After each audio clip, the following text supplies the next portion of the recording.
à tous, aujourd'hui nous vous proposons de découvrir le lac de Vassivière. Il s'agit d'un des plus grands lacs artificiels de France. Il a été mis en eau entre 1949 et 1951. Il se situe en Limousin, dans la Haute-Vienne et dans la Creuse, à proximité de la Corrèze. Depuis, de nombreuses activités sont proposées ici tous les étés, même toute l'année. Nous, on va partir faire du petit train. C'est parti!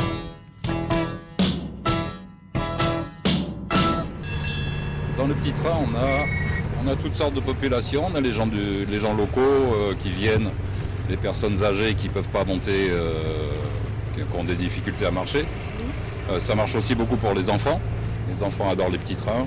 Ils n'ont jamais vu de train à vapeur, mais ils savent que c'est un petit train quand même.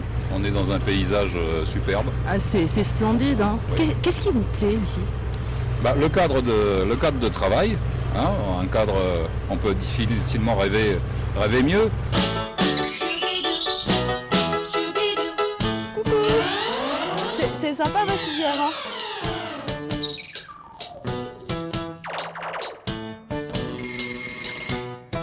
Ce bâtiment a été conçu à la fin des années 80 pour exposer des artistes d'ici et d'ailleurs, plutôt des sculpteurs, pour en fait être complémentaire au parc de sculpture qui se trouve sur toute l'île. On a 60 œuvres réparties sur l'île de Vassivière depuis la fin des années 80 et là on en perçoit quelques-unes depuis le phare.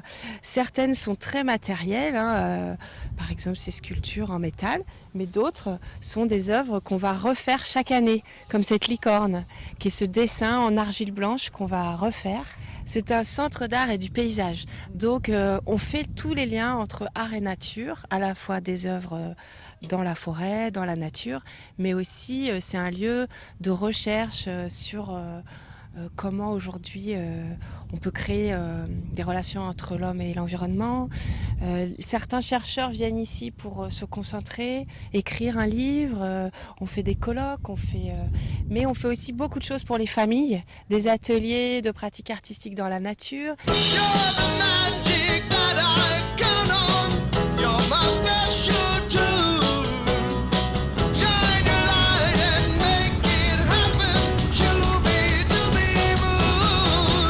Une vallée qui a été ennoyée et les poissons sont arrivés par la main de l'homme, en grande majorité. On essaye de faire en sorte que les poissons puissent trouver tout ce dont ils ont besoin pour accomplir les grandes étapes de leur cycle biologique, reproduction, éclosion, croissance.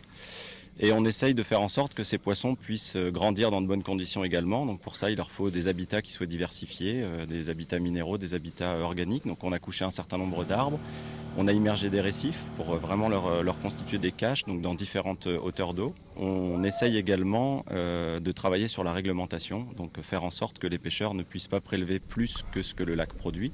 C'est des règles de bon sens, mais c'est pas forcément toujours très facile à appliquer. Et, on travaille en lien étroit avec ce que nous permet de faire le Code de l'environnement en la matière.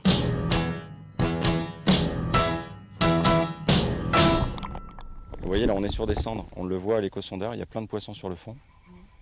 Je viens de prendre une touche, mais c'est raté.